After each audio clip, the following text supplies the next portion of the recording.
Okay, so I copied all this crap down, so let's get rid of this, get rid of this, and now let's talk about objects. Now we're just going to limp in here. We're going to write our own, write an object, because we're going to have an object for playing a game. Okay, but we're going to start off with a couple of simple objects, and then we'll learn by example. So we're not going to get too crazy with this initial object.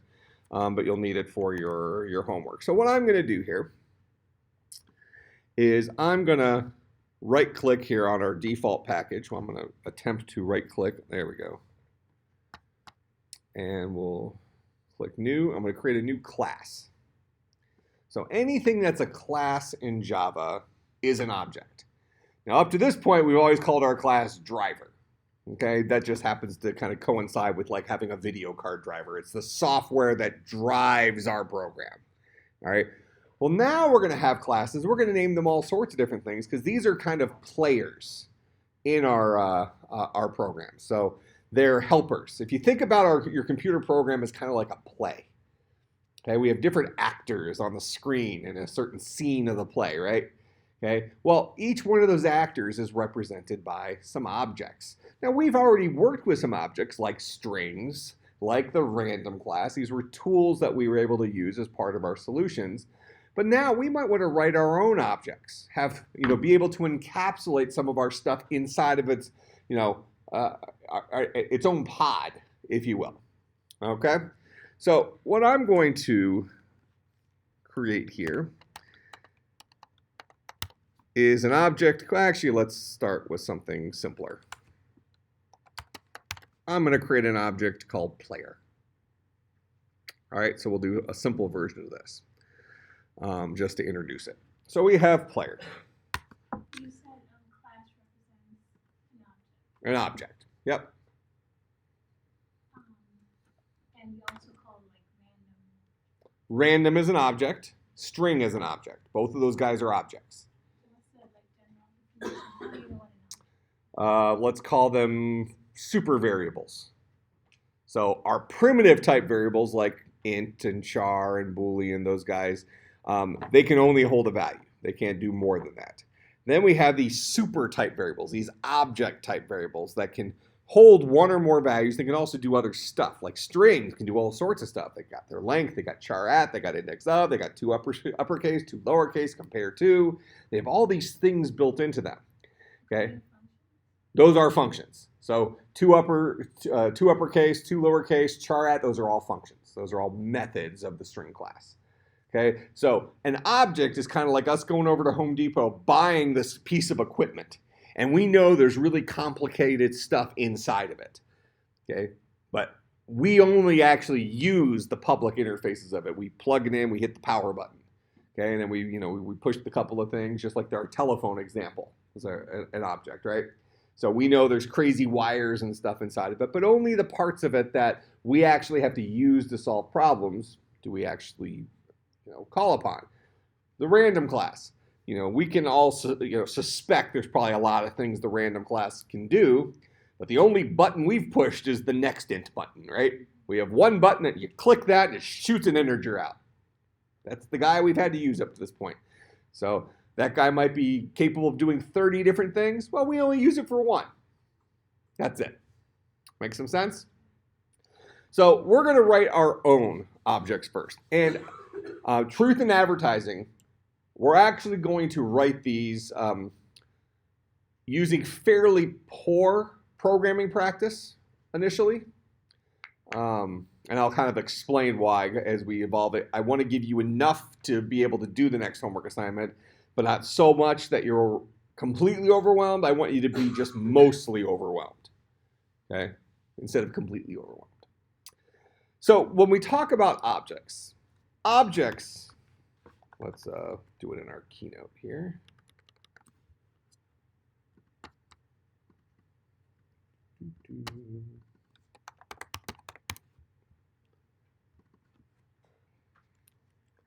Objects are collections of three things: fields,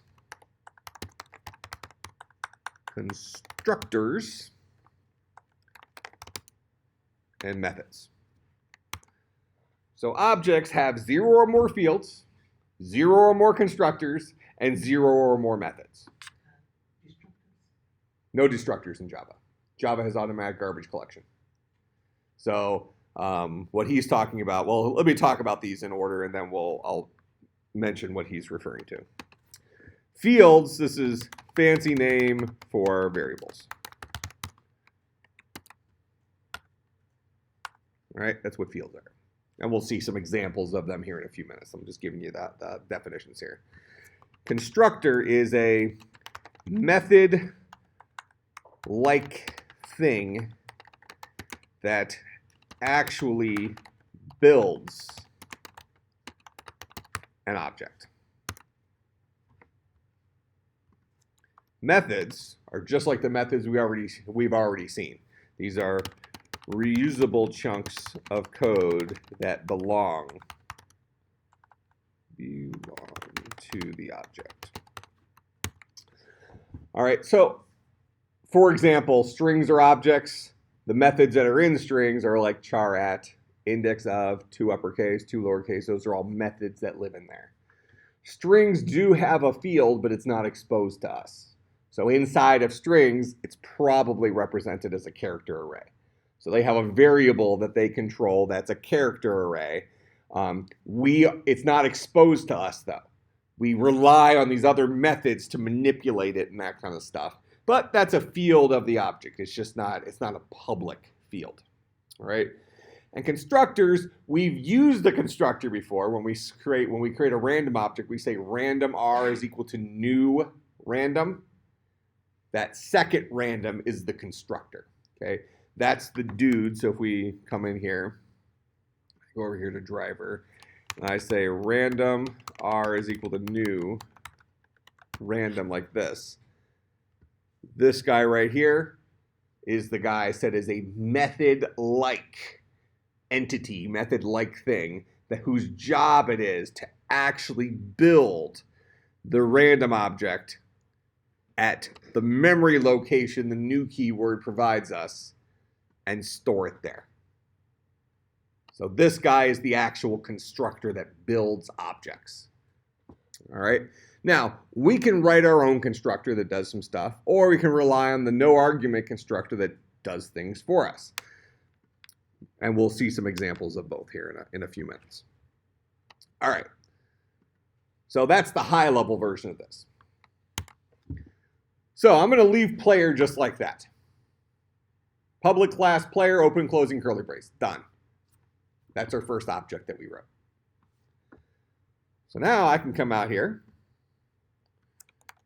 and I can say player P is equal to new player.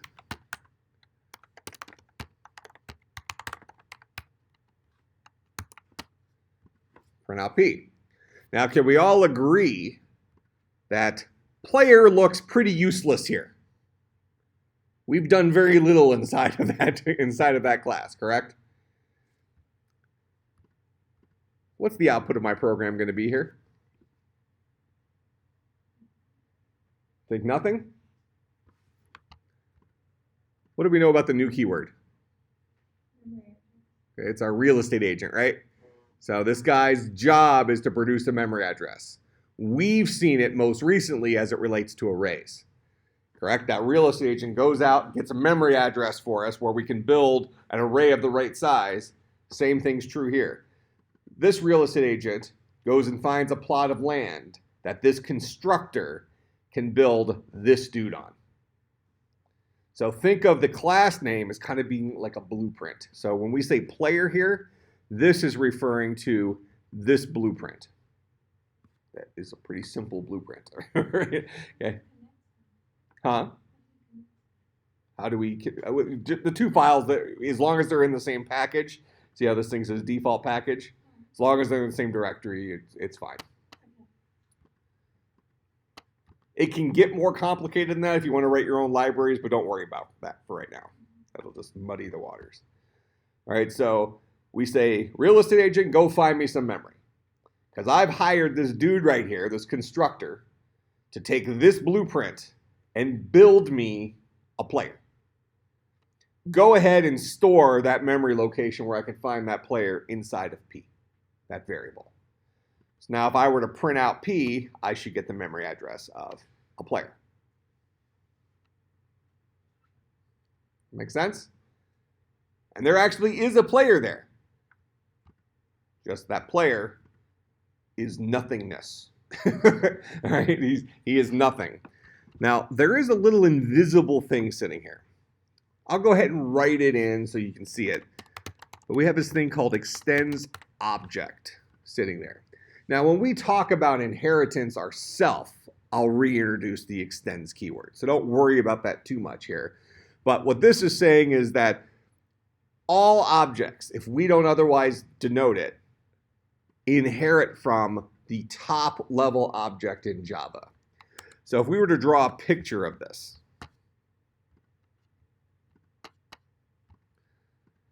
as far as objects go in Java, the very top, the makers of Java wrote this thing called object that had all the core fundamentals, the core details of what makes the most generic object an object. Okay? And that'll reveal itself to us as we kind of get into this a little bit more, but like I said, I'm only going to show you a couple of little pieces here. We'll reveal more as we go. But know that this guy is the ancestor of any object you ever write in Java. He's somewhere in the lineage. Since right now, we don't know how to do inheritance ourselves, every object that we write will have a direct parent that is this guy. All right? Now, we don't have to know what's really going on inside of that. Some of it will reveal itself as we go on here. But at the very least, we know that whatever this is makes something an object. Okay, it makes it a legal Java object. So as we've written it right here,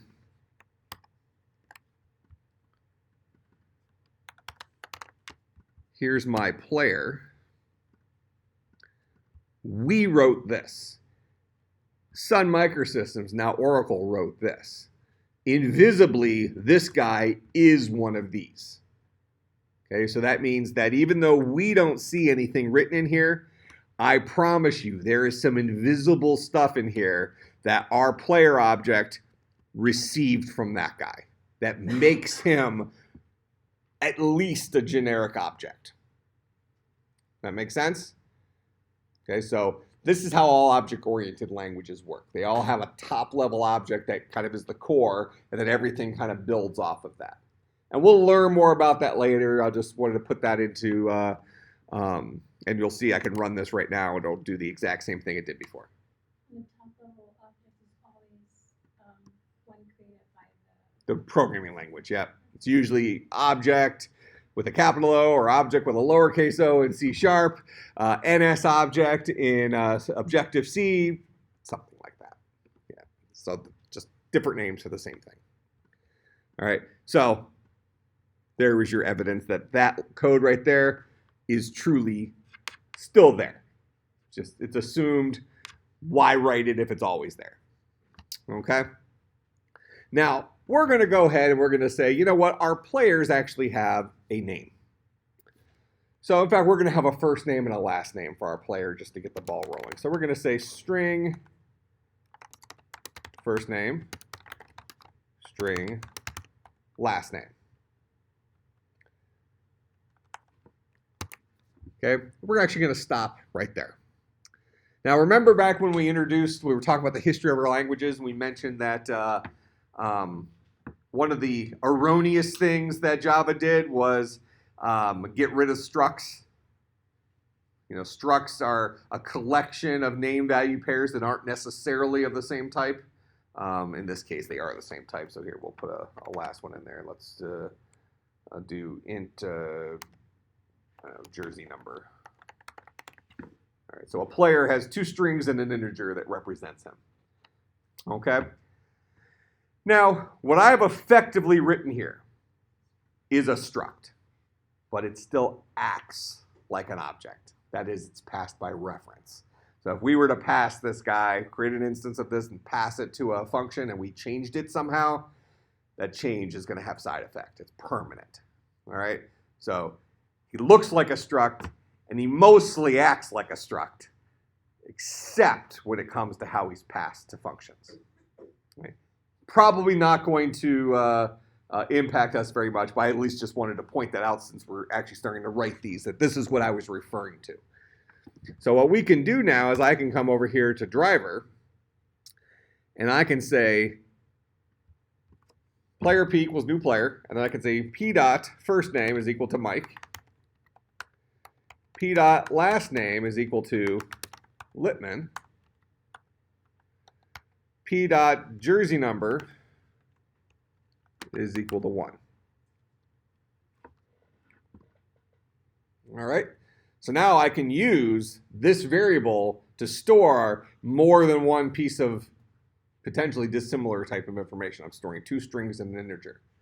All right. So now what's going to print out when I print out P? Same memory address. That's what the new keyword got us. Now, if I want to say P dot first name, now I'll get the Mike.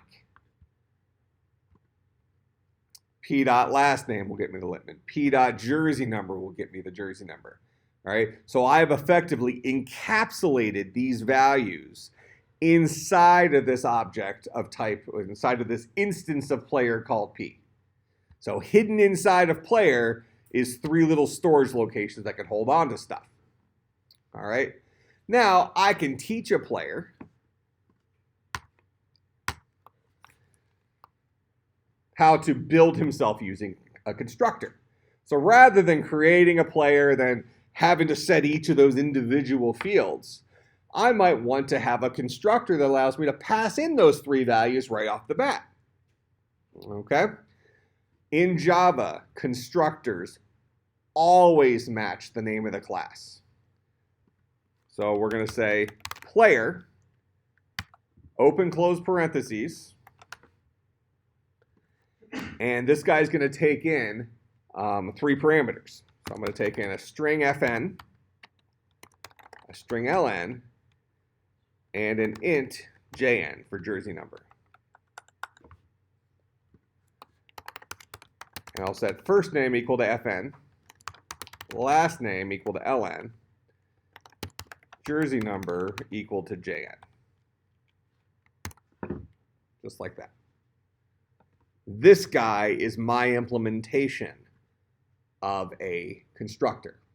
Now I mentioned that this guy is method-like. Based on what you're seeing here, how is this guy different than a normal method? No return type. Every method that we've written, well, methods by definition, must have a return type. If you don't intend to return anything, you put void. If you do intend to return something, you put whatever you're going to return. This guy has no return type. Now you can also say, well, his name also identically matches the name of the class. Fine. That's a Java thing. Constructors always match the name of the class. But this guy, even though at a glance he looks like a method, he's missing that return type, and that's okay. Why do you think that is? Let's go out here. My constructor for player now expects me to pass it 3 parameters. The first name, the last name, and the jersey number. So now I can build my player that way. Okay? And P dot first name still works. So same exact thing is happening, just instead of giving P his field values individually, I go ahead and give it to it right here. That make sense? Now, why do you think, I've mentioned this was the constructor, correct? Why do you think constructors don't have return types?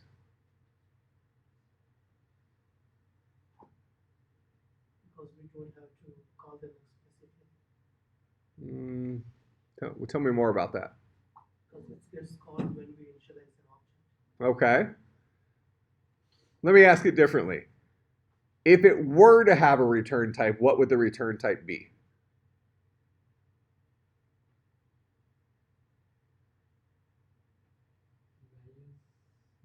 has to reference, so we don't need anything to return. But if it was going to return a value, what does this guy always boil down to? What I have highlighted there is always going to turn into something.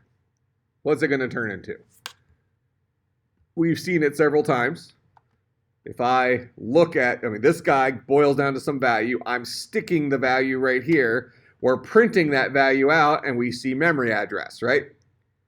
So this always boils down to a memory address. So if we were to pick a return type for a constructor, it would be a memory address, right? Java doesn't have a syntax for memory addresses, so even if we wanted to, we couldn't, right? We couldn't put that return type there. Now, having said that, Java also kind of has a habit of not making you do things that's the only thing you could do anyways. So why put a return type here if the return type is always the same? It's always a memory address. That makes sense? So we never put a return type before a constructor because the return type will always be a memory address. Because we always call constructors using the new keyword. Okay? Whenever you see the new keyword, expect to find a constructor extremely close. All right, so there's one player. I can create a player P2 is equal to new player. We'll make this one my brother.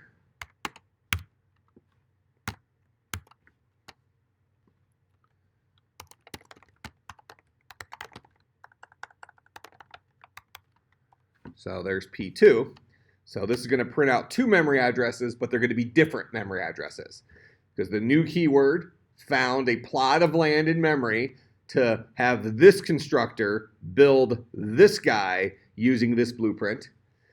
And then the new keyword found another plot of land in memory so that this constructor could take this information and build a player using the identical blueprint. So both of these guys were built using the same blueprint. They were built in different locations and with different inputs. So we'll see two different memory addresses. Make sense?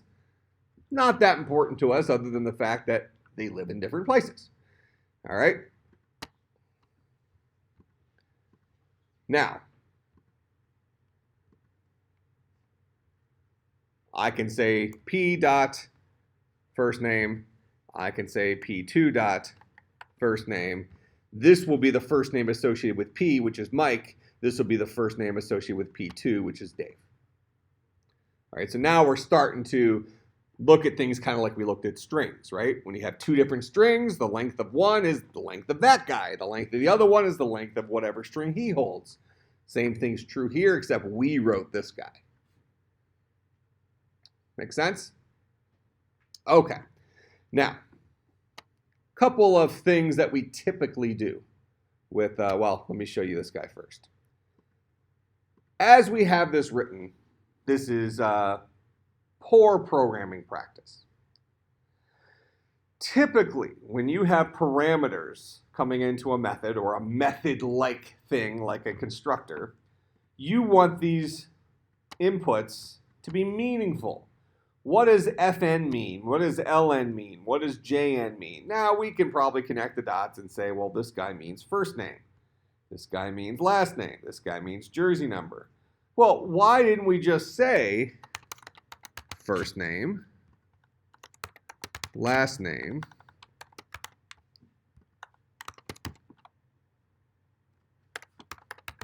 and jersey number here? And then say first name is equal to first name. Last name is equal to last name, and jersey number is equal to jersey number. We got a problem. So this deals with, have we talked about variable scope? Okay. We talked about variable scope? Okay. So this deals with variable scope. That is, these three variables are local variables within the scope created by that constructor. These three variables are more global variables than these three within the scope of this entire class. Specifically, these three variables here, which happen to share the names with these guys. These guys are said to shadow the guys above. That is, this comment would be a true statement. All variables boil down to their most local definition. So when I say first name right here, it boils down to the most local definition of first name, which is this guy right here. What I really want to happen here is I want to set this version of first name equal to this version of first name. That's what I want to do, but that's not what I have done. Okay? So the way I pulled it off before I showed you this next thing was by purposely naming my inputs here different values, so they would resolve to the right places. Okay?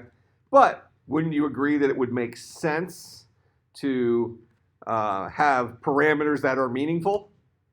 And it also makes sense to have field names that are meaningful.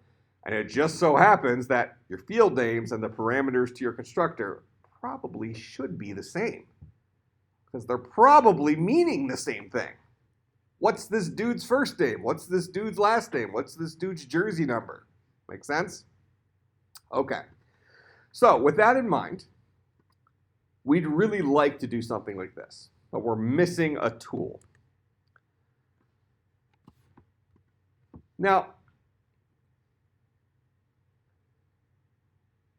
I could tell you that you have a new name, right?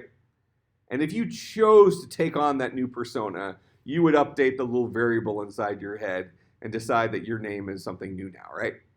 Okay. Now, when you're talking about yourself, what do you say? So like when I'm walking around, it would be weird if I said, Mike likes that. Mike is hungry. Mike wants a Diet Mountain Dew. Hint, hint, hint. Okay. Diet, 0 carb. Okay. That's weird, right? When you talk about yourself in third person. We don't do that. Well, some people do, but most people don't do that. Okay? What do we say instead? We say like me or I. I want a Diet Mountain Dew. My favorite whatever is this. That kind of stuff. So we have a vocabulary for referring to ourselves without using our actual name, don't we? And we use that tool whenever we're talking about ourselves, because it's weird to use our actual name, our variable name, if you will. It's weird to say, Mike wants a Diet Mountain Dew, even though we all know what he means, right? That's even worse. That's talking about myself in the second person, right? Yeah, that's bad. Yeah, but good, I think. I'm gonna have to start working that into normal conversations. I'm also working on having my own theme music, so whenever I go any place, just music plays. If any of you are friends with me on Facebook, you saw my theme music up there the other day. Any of you friends with me on Facebook? Yeah, I didn't see. You didn't see the video? I have my Superman cape on and everything. Mr. Gonzalez had his Superman cape on. We were flying around the living room with the Superman theme song playing. Man, you miss all the good stuff. All right, so just like we have the word I or me or my that we use to refer to ourself, Java provides a keyword called this. So this is how an object, well here, let's do this, is how an object refers to itself from within itself. Okay?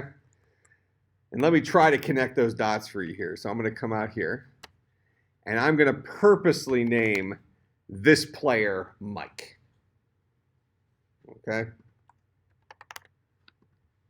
So it's a little bit of a stretch here, but I am Mike. I have access to the variable called Mike right there. Mike has a first name Mike, a last name Lippman, a jersey number of a 1. Now, when we are inside of player, when we're in here, I have lost access to that variable named Mike. I no longer can talk about myself through this name right there. So if I am inside of the object itself, I need a mechanism for referring to myself because I don't have access to that external variable that was created when an instance was created of me.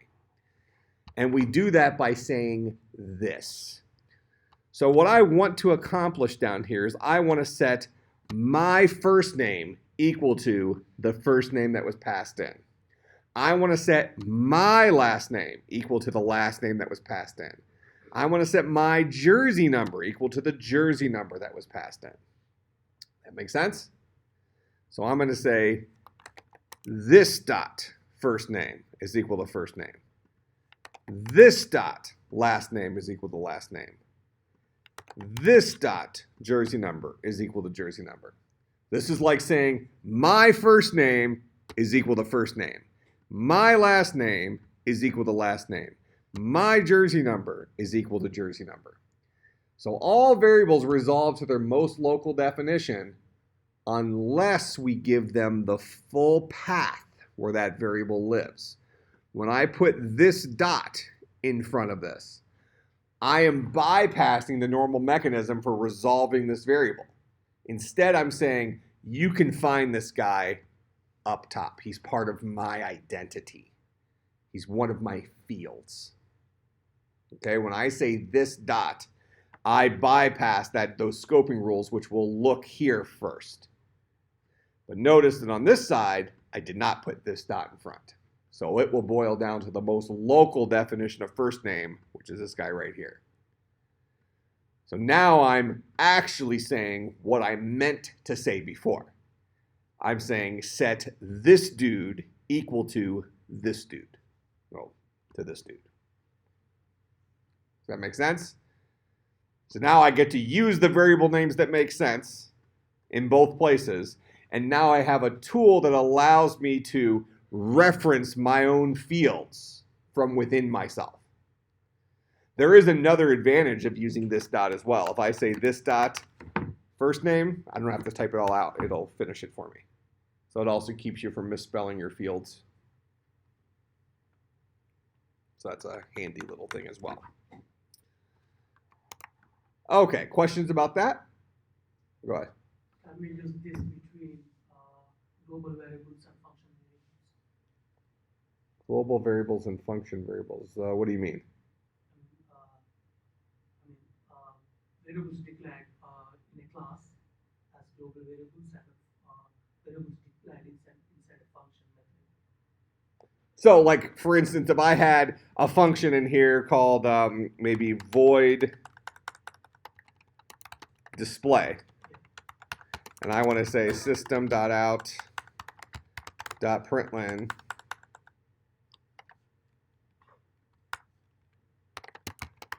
this dot first name concatenated with a space concatenated with this dot last name. Let's just do those two. You can use it in there.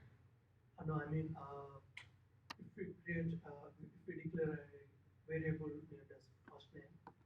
So I create a string for first name in here and set this equal to Bob. Yeah. And also an argument first name string. Well, you can't have an argument and another string name first name. So you can't do this. You can't say string first name and then create another variable called first name right here. Not allowed to do that. But you can't do that anywhere. That's not just you can't do that up here. I couldn't say string first name here either. That's not allowed. Because the local scope there is the scope created by these guys. So I couldn't do this, but I certainly could do this. Now when I say this dot first name, I'm referring to the guy up here. So this dot always refers to this particular instance of, in this case, the player object's fields. It could also refer to this particular guy's methods. And we'll see those things by example. So we're going to write display so this guy knows how to display himself. So now I've given a method, an ability to this class. So I mentioned that classes are collections of three things, right? Objects are collections of three things. Fields, which are our variables. Constructors, right now one constructor makes sense for us right now, but we potentially could have more than one constructor that builds objects in different ways, right? We think about in real life, I could hire 2 or 3 different contractors, and one guy might do it for cash only. Another guy might do it for some money plus some materials, right? So those are 2 different constructors that will both build me a house. One guy will buy all of the materials given the wad of cash I give him. The other guy will take some cash as well as some maybe materials I already have and will build the house for me. So those are 2 separate constructors that are ultimately building the same house. For right now, we're only going to write one constructor, but pretty soon we'll look at multiple constructors. So out here now, I can say Mike.display. So I'm telling this particular object to call his display method. And what does his display method do? It prints out his first name followed by a space followed by his last name.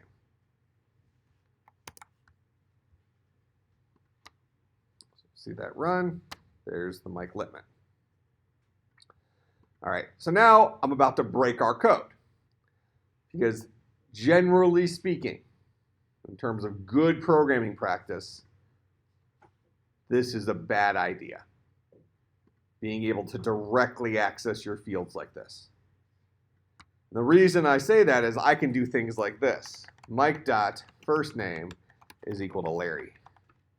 A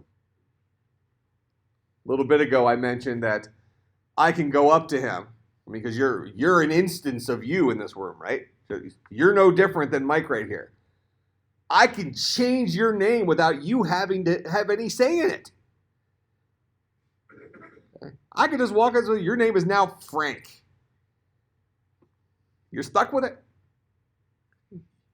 You couldn't, there was nothing you could do because you gave me direct access to your name.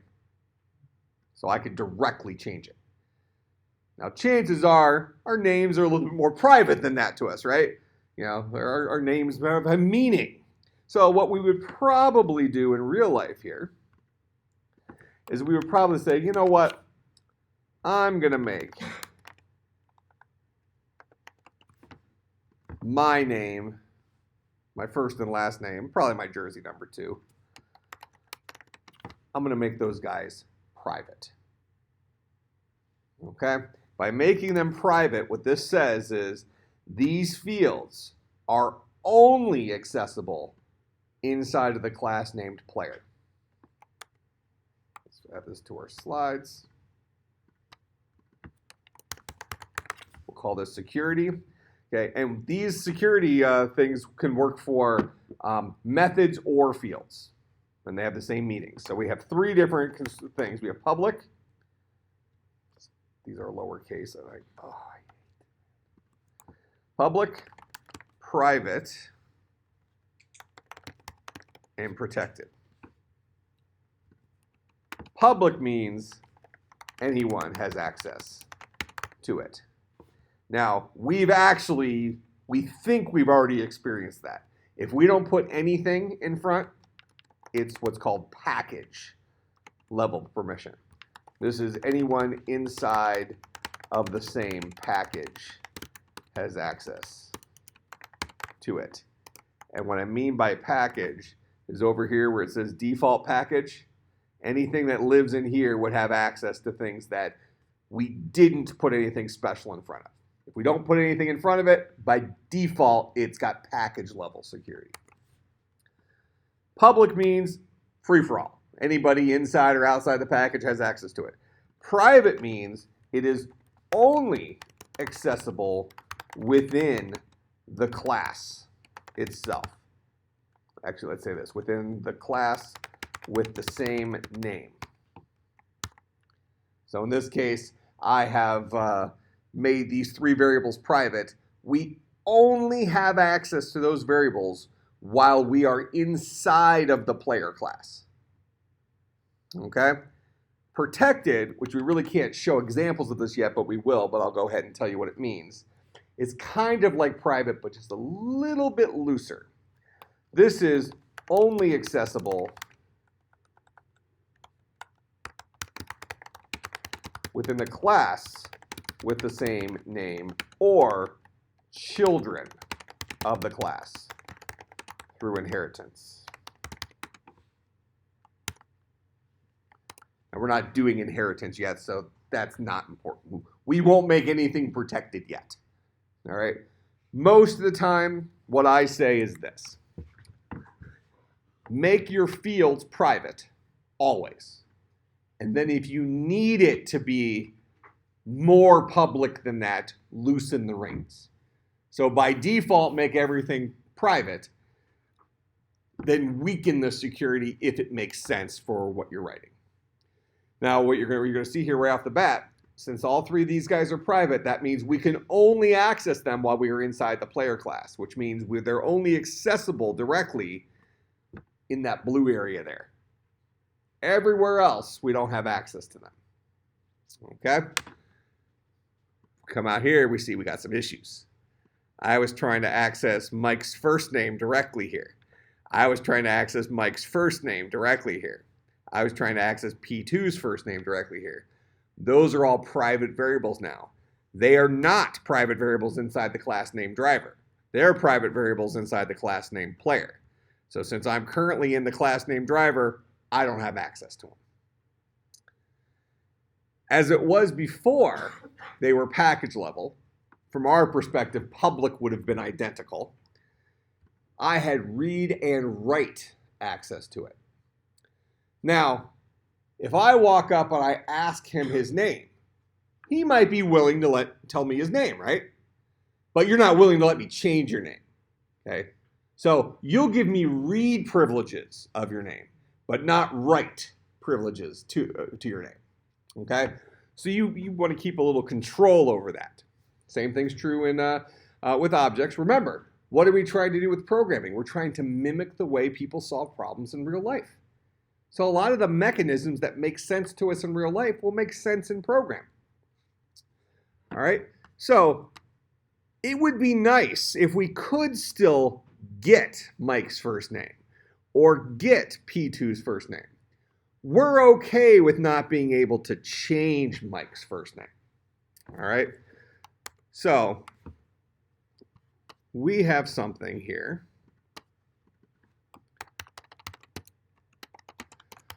called getters and setters. Historically, these were called accessors and mutators. That's the historic name for the same things. Now, these are fancy names for public methods that allow us to get or set private fields. That's it. They just happen to be called getters and setters or accessors and mutators. They're just normal methods that happen to allow us to either set the value of a private field or get the value of a private field. Okay? In this case, you've said that you'd allow me to write a method called getName, where I could get your name, but you won't let me write a setName because you don't want me to set your name to something else, at least not without you having some control over it, right? So maybe you would let me have a set name, but you wouldn't just let me directly change it. I can suggest a name to you. You can decide if you like it or not. And if you like it, you can then take it upon yourself. You might say you don't like any of them, right? But that would at least be better than me being able to just change your name without you having any oversight, correct? So we're going to start off writing a couple of setters. Now, again, I want to emphasize, a setter is just a normal method. We've already written a bunch of methods, okay? So I'm going to say Actually, I think we're going to write a getter for the first name. So we're going to say public string get first name. I just happened to name it get first name. And this guy is going to return this dot first name. Just a normal method. He returns a string.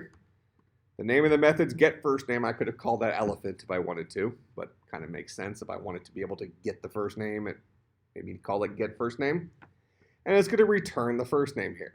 Now, you will notice that I do not have static out front here, when all the methods we've written up to this point always had static in it out front. Okay? I'll be giving you that punchline next class. Not important. You don't want me to give you the punchline now, because it's not going to be important for you.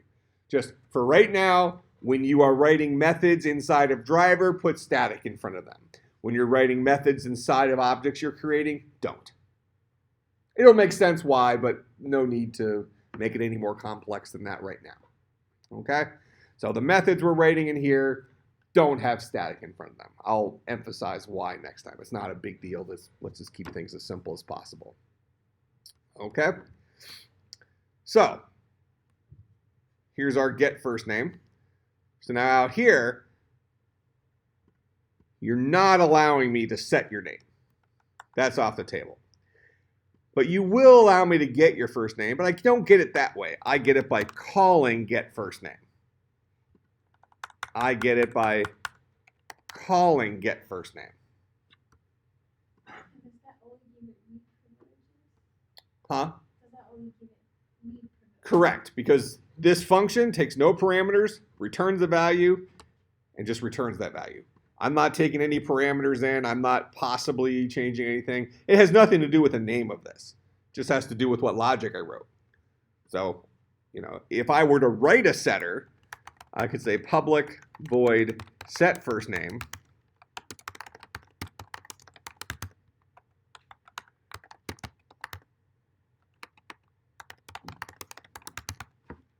So that would be a setter. Yeah, it's just happens to take in a parameter, and in this case, I'm not doing any oversight, so at this point, I might as well have made them public, right? Because it doesn't matter whether he likes the new name or not. I just said it, okay? But he could come in here and he can do like, well, if new first name doesn't start with a number, then maybe we'll let it fly, that type of thing. All right? So we'll get rid of our setter here. Now, a cool thing that Eclipse brings to the table for us is we can actually have it generate getters and setters for us. So writing it obviously wasn't all that difficult, right? But if you have a lot of fields up here for an object, if you right-click and go to Source and go to Generate Getters and Setters, this guy will let you choose what you want to do. If you click the button out here, it'll do the checkbox out here, it'll do getters and setters for everything, where notice it already detected that I wrote a getter for first name because I named it that way. But I can go ahead and give myself a getter for jersey number, and I can do a getter for last name. No setters, but it'll go ahead and it'll write those functions for me. Okay, so helpful, but I would still encourage you to write the functions yourself for a little bit until you really appreciate that from a convenience point of view, not that, oh, I didn't have to write code point of view. Make sense? All right, so just trust me, you want to practice writing as much code as you can. All right, so that's kind of our introduction to objects. You can write any sort of stuff in here you might want to write in terms of methods and stuff like that, no different than we've been doing now, except now your methods would operate on the things inside of there. Okay, so to give ourselves a little example, what I'm going to do is I'm going to, because your homework assignment is to create the game Connect 4. Okay? Text-based Connect 4. So for our warm-up exercise for that, we're going to write tic-tac-toe. All right, so we're going to create a tic-tac-toe game. So a tic-tac-toe game is a grid, right? It's a 3x3 grid with X's and O's in it. All right, and after each move, we have to check to see if there was a winner. All right, so I'm going to go ahead and I'm going to write tic-tac-toe, and I'll write it somewhat quickly here just so you have a full implementation. So I'm going to create a class here called tic-tac-toe. Actually, I'm going to make this a little bit more object-oriented. I'm going to create a class called board. Okay.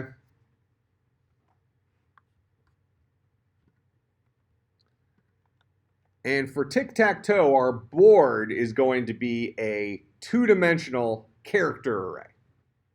All right. So we're going to have a private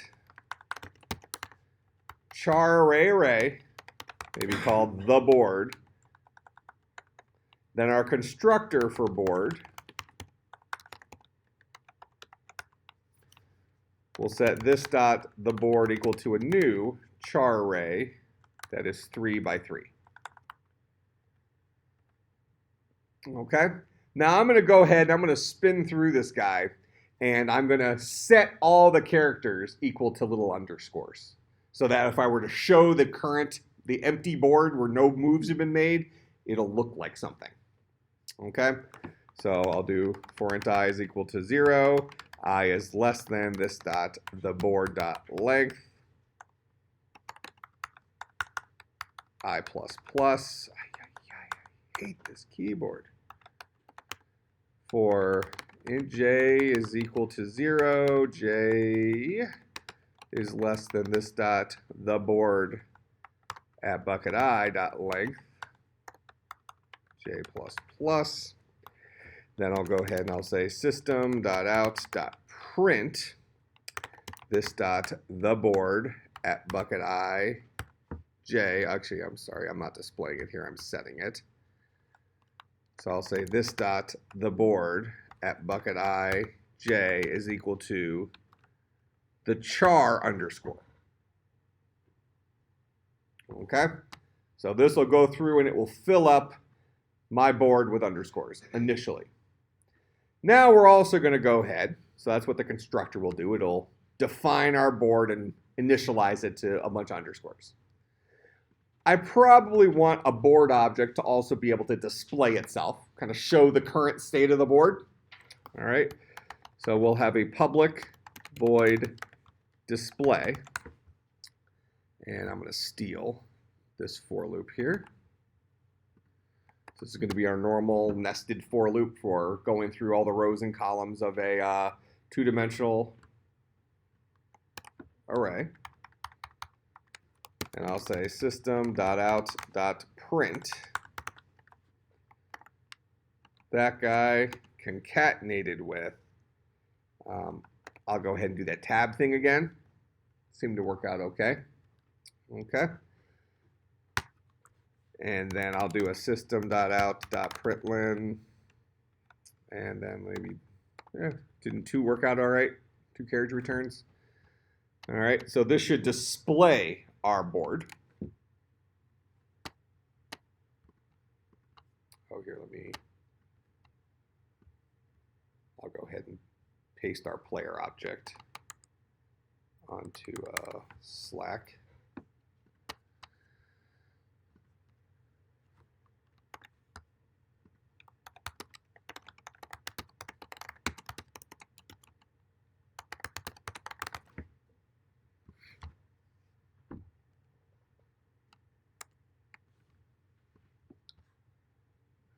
Okay.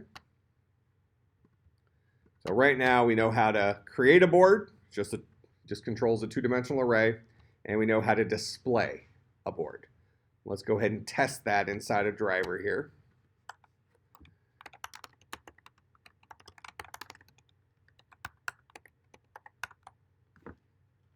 So we'll go ahead and create our game board, and then we'll tell that board to display itself. There's our starting board. Okay. Now, when we think about Connect4, we're probably going to have an object. I'm not going to, well, Connect4 or tic-tac-toe. I'm doing tic-tac-toe as our example. If we think about tic-tac-toe, we're probably going to have a tic-tac-toe object, which is the game. And part of what we need for the game is a board. All right, so I'm going to create another object in here. So new class, we'll call this guy tic-tac-toe. And this guy is going to have a private field.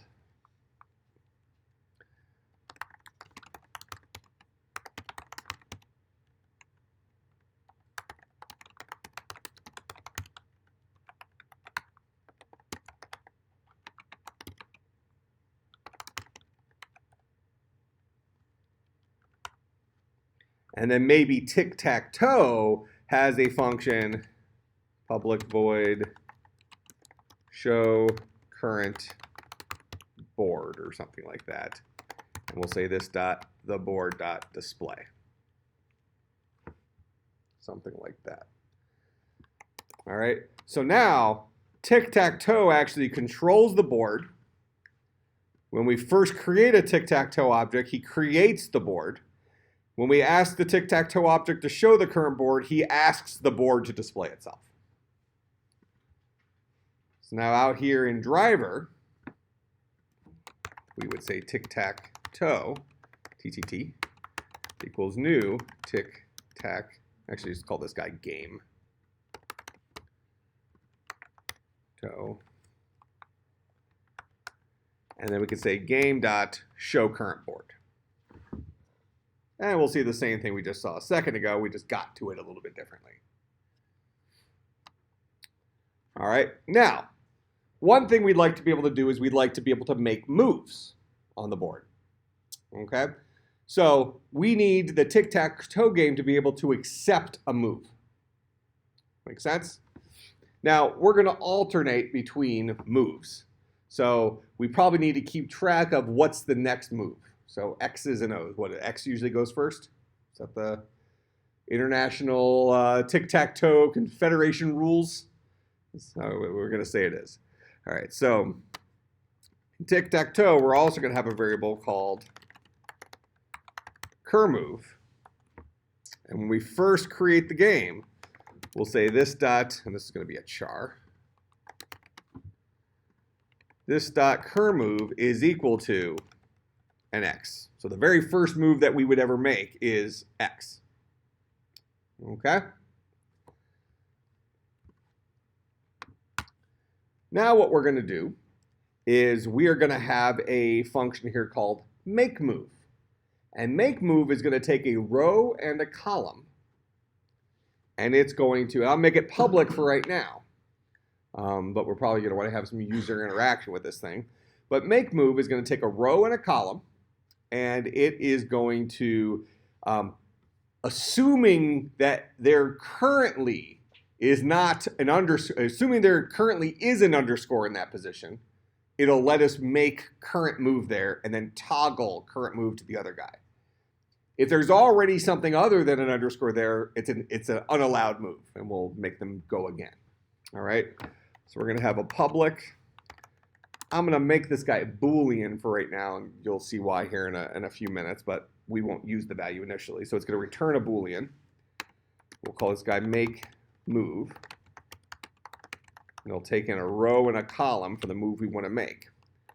We'll ask the question if this dot the board. Oh, wait a minute. I need to be able to get the value from the board from a particular row and column. That makes sense? I also need to be able to tell my board to make a move. So what we might do is to make a move, we might go ahead and teach the board how to take a row and column and actually make the move.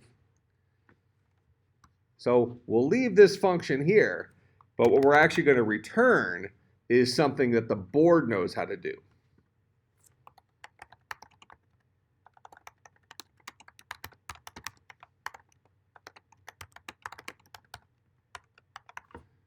So a board knows how to make a move. It's going to have a row, a column, and a char move. That is, assuming it can make the move, what move should it make? Okay, so I would pass in an X or I would pass in an O. So now I'll ask the question, if this dot, the board, which is my two-dimensional character array, at bucket, row, col, and for right now, let's just assume that these guys are legal rows and columns. So 0 to 2 and 0 to 2 for our 3x3 grid. We won't do error checking here. If that guy is equal to the underscore, okay, this is a char, so we are allowed to use the equivalence operator. So if the current thing that's there is our default value, then we'll go ahead and say this dot, the board, at row col is equal to whatever the move you passed in was, whatever that char was. And we'll go ahead and return true. I was able to make the move. So this says, let's try to make a move at row column, and here's the move I want you to make, okay? Am I allowed to make the move? If yes, make the move, return true that I successfully made the move. Otherwise, return false. I was not successful in making the move. So now we taught the board how to make a move. Back here in tic-tac-toe, when we make a move, we're going to ask the question, if this dot, the board, dot make move, we'll pass it row, pass it column, and pass it this dot cur move. This dot cur move is the current character. It starts off as X. If we successfully made that move, so this guy's going to ultimately return a Boolean, true or false. If that was successful, if that guy returns true, then we'll go ahead and say this dot, well, we'll say if this dot cur move is equal to an X, set this dot cur move equal to a O, because that's going to be the next move that'll be made. Toggle it. Else, this dot cur move is equal to an X. And then return true. Try to make the move. If it worked, toggle cur move to be the next correct move, and then go ahead and let whoever called the tic-tac-toes make move know that the move was successful. Otherwise, we will not toggle because a move was not actually successfully made, and will return false, letting whoever called this know that the move did not actually happen. Make sense? So we'll go back out here to driver. Here's our tic-tac-toe. Here's our show current game board, so that'll show the initial thing. Then we'll go ahead and say game, make move, and let's do what? 1, 1. First move's always center, right? So we'll make a couple more moves. Let's well, we'll do one move first and just see it work. So let's just show the empty board and then an X in the center. All right, so let's make another move now. Let's try to do 1, 1 again, and this should not make another move. And then I'll go ahead and do 0, 1. So this should try to make a move for O at 1, 1, which should fail because we already have an X there. Then we'll make another move at 0, 1, which is still going to be the O because the first move was not successful. It did not toggle. Then we'll show the board. So we should see an O in the center on the first row and an X in the center in the middle. There's our O and our X. Make sense? Okay. Now, we probably want to have a thing that goes back and forth where our player is able to have some interaction. Now, we'll keep it simple here, and we'll let and you can do the same thing on your Connect 4 game. We'll let the humans determine whose turn it is, so we don't have to toggle back and forth between the turn. I mean, probably should in a game, but that's not our main focus here. So we got one keyboard, one computer sitting in front of us, so we'll take turns playing, okay? So here in tic-tac-toe, we're going to have a function here, public void play. And what this guy is going to do is, as long as there's not a winner, and right now we're not even checking for winners, it's going to read stuff in from the user and make a move. So I got to show you how to read stuff in from the user. It's pretty easy. We need something called a scanner. So I'm going to create a scanner input is equal to a new scanner. And we're going to be reading in from the default input device, which is system_in, which is the keyboard. All right, the scanner lives in java.util. So I'll go ahead and import that, just like we had to do something similar for random. Okay, so this is the tool from Home Depot that allows me to read crap in from the user. All right, so I'll go ahead and say,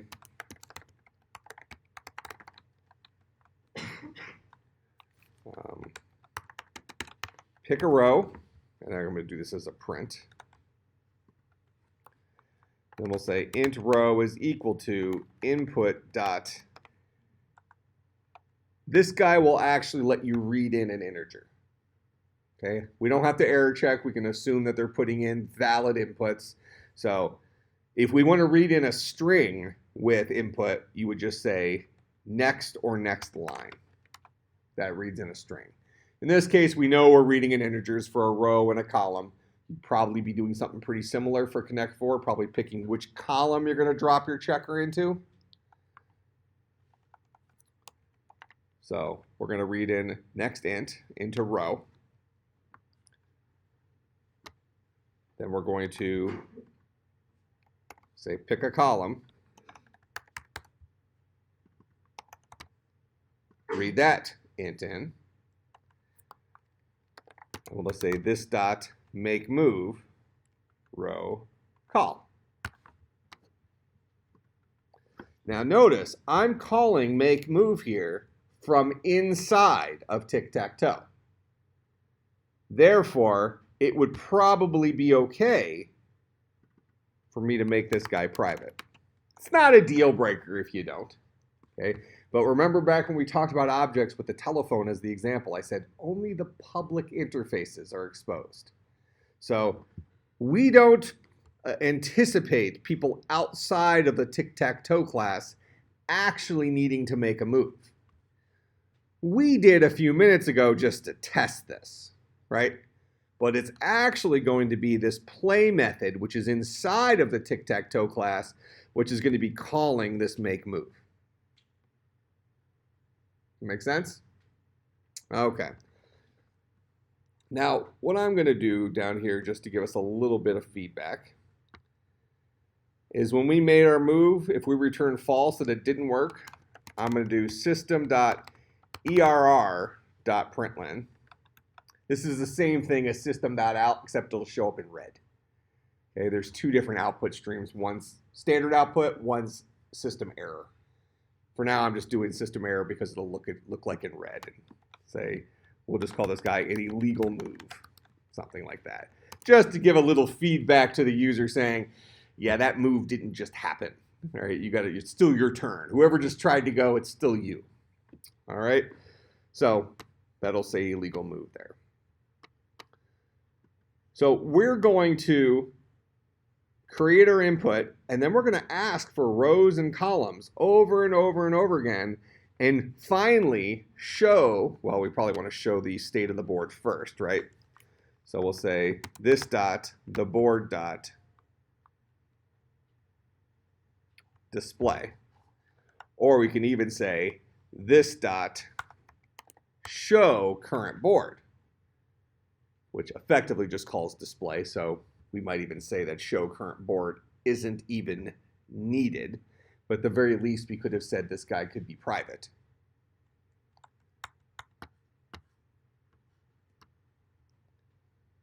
So we'll say this dot, the board dot display.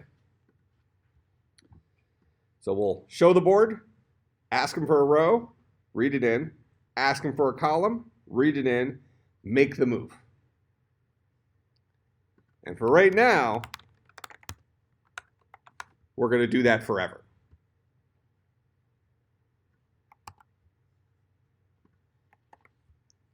Really, we want to do that until there's a winner, but we haven't written the code for checking for a winner yet. Okay, so just to test this out, we're going to allow it to just keep playing indefinitely. And eventually, once the whole board gets filled up, every move will be an illegal move, right? All right, so that's our play method out here in driver. After we create our game, we'll just say game.play.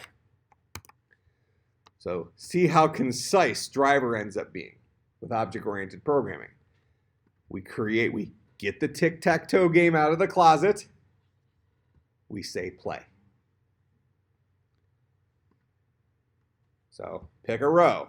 And, we might want to show rows and columns here, but we didn't, whatever. So I'll say 1, 1. So there, put it in the middle.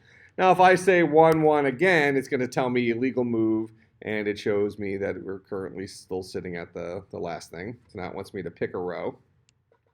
Notice that illegal move and pick a row showed up on the same line because system error is different than system output. So this isn't interfering with anything because they're actually completely separate screens that are being shown here. So I can still type. So I'll do 0, 0. So there's that guy. Then 0, 1. Then 0, 2, so on and so forth. We're seeing it toggle back and forth, right? Okay, so it seems like our board is now functioning for making moves, and it's alternating between X's and O's. All right, so now we need to be able to check for our winner. Well, what are different ways to win? Well, we can win after each move.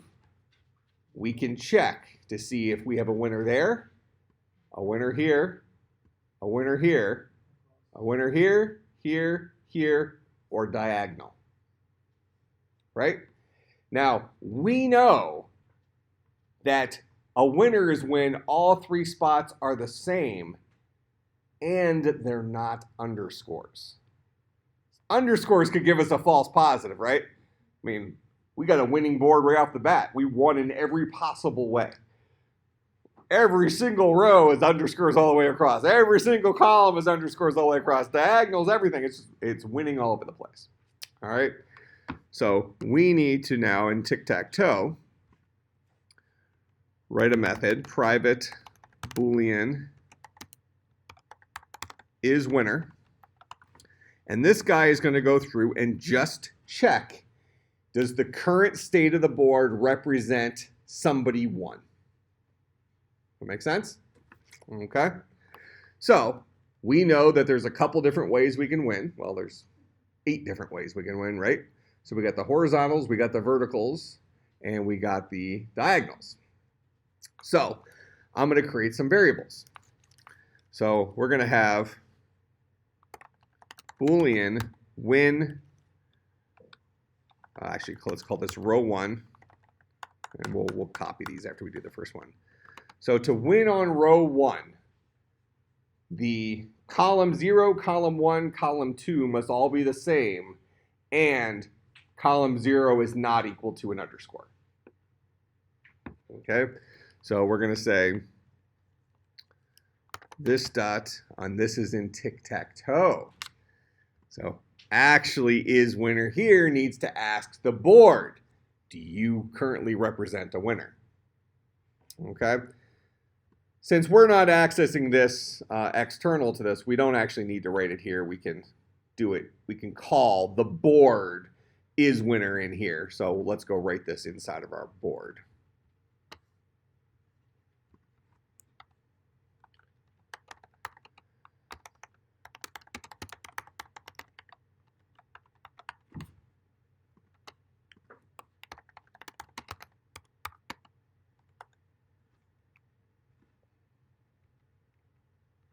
Ruh-roh. What did I do?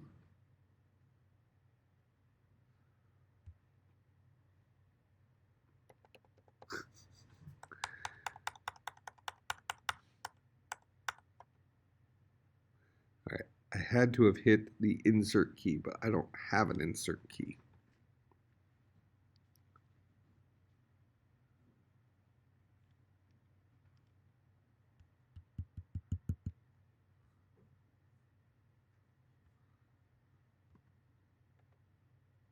Oh my gosh. I've broken the keyboard.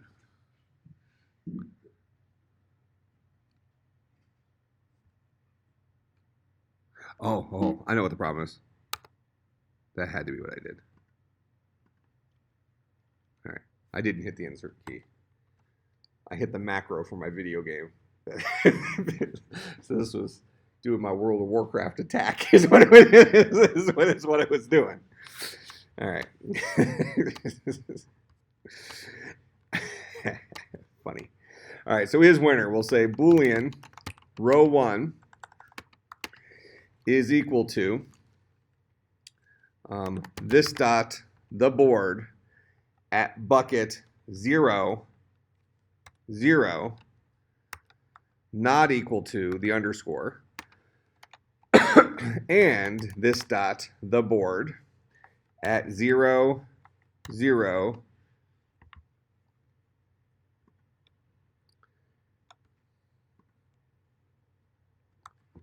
is equal to this dot the board at bucket 0 1 and this dot the board at bucket 0 0 is equal to this dot the board at bucket 0 2. So this is a big, long Boolean expression that will boil down to true if bucket 0 0 is not an underscore and bucket 0 0 is equal to bucket 0 1 and bucket 0 0 is also equal to bucket 0 2. Right? Row 2 is going to look pretty similar. So we'll row 3.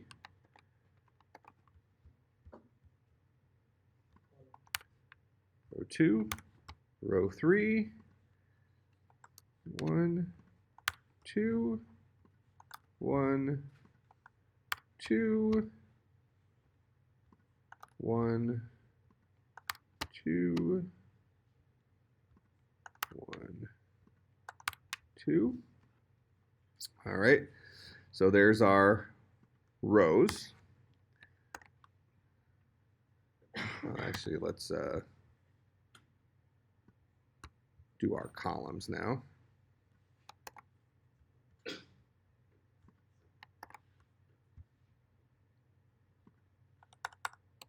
Call 1, call 2,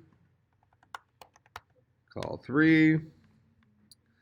So 0 0 is not equal to that.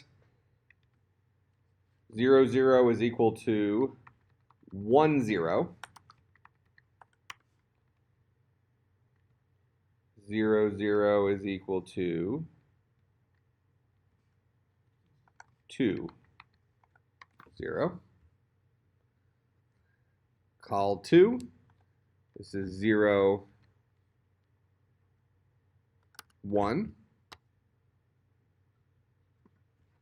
This is 0 1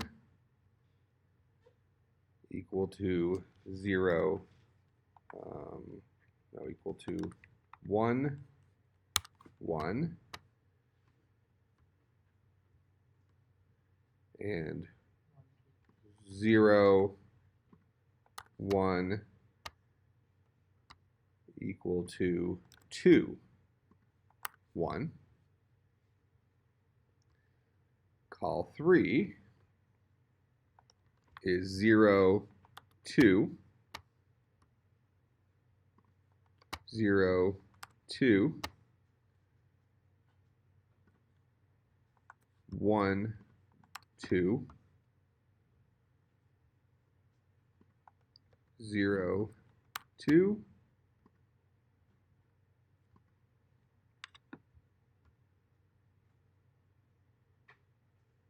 and right, so that's row 2. Yep, 2 2. All right, and then the last ones are our diagonals. We'll do dia 1. So we'll steal this guy. I know we're out of time. We're only 2 minutes from being done. So that guy, and well, let's just steal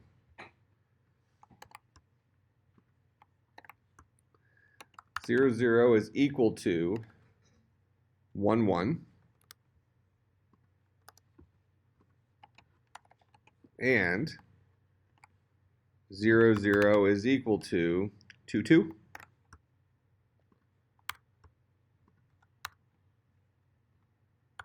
So that's the first diagonal from upper left to bottom right. The last diagonal is equal to, so we can say 2, 0, not equal to the underscore. So that's the bottom left. And copy that guy. 2, 0 equal to 1, 1.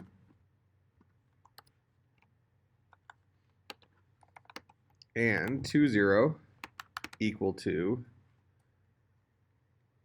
0, 2. Upper right-hand corner.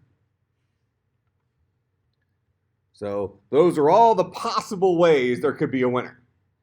So then we're just going to return row 1 or row 2. Did I do it? Oh, I hit it again. Which one? Or row 3 or col 1 or col 2 or col 3 or dia 1 or dia 2. If any of those guys boil down to true, there's a winner. All right? And if we check this after each move, then we'll know that there's a winner. Shouldn't it take argument? Check who? It should take an argument. No. No, I'm just saying. Board, does your current state mean there was a winner? He's just going to check the whole board. Yeah, I don't need an argument. What argument would I send him? I mean, if you wanted to be more efficient, I suppose, you could pass him the row column of the last move and say, was the last move involved in a win? But, I mean, this isn't like, was a little bit tedious, but this really wasn't like that bad, right? All right. So finally, we'll come back to tic-tac-toe, and rather than playing forever, we'll say while this dot the board dot is winner, while that's not true. While there is not a winner, play the game. Finally, we'll say system dot out dot println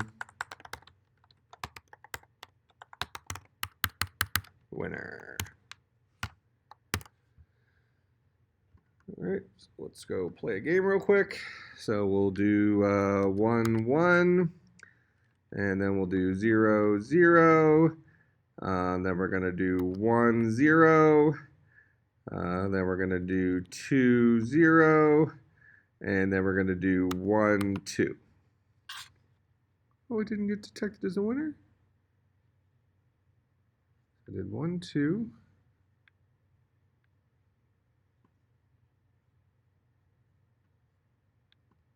What's wrong with my winner?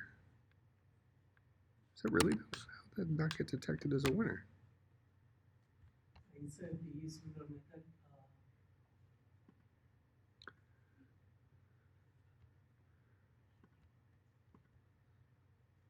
So while there is not a winner, this guy returns true when there is a winner. Yeah, so I mean, this is the same thing as saying, well, that guy returns a false. That's what this is saying. While there's not a winner, show the board, pick up blah, blah, blah, make the move, spin back up, ask the question again. So that means that We must have a small issue in here. So that was for row 2. So board at 1, 0 is not equal to the underscore, and 1, 0 is equal to, oh, this is a problem.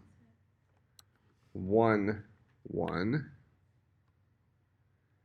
and 1, 0 is equal to 1, 2.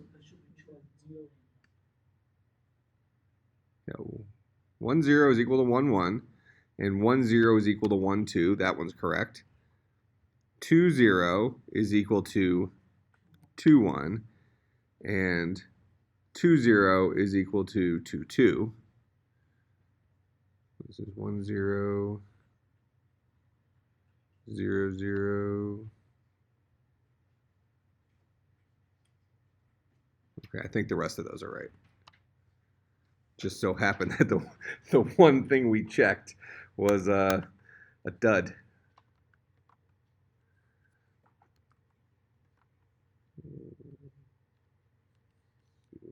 2, 0, then 1, 2. There's our winner. All right, so there is tic-tac-toe. So I'll go ahead and I'll put up board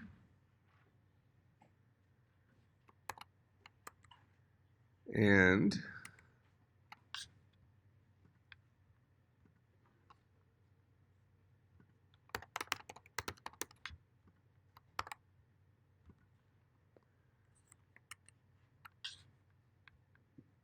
tic-tac-toe. So you have those as reference.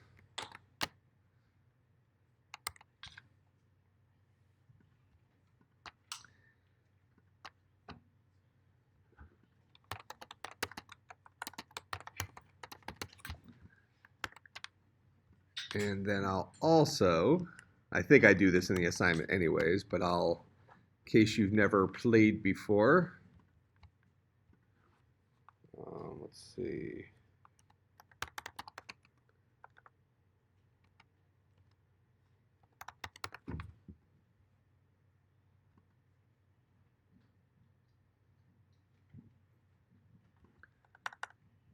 I think this will probably give me a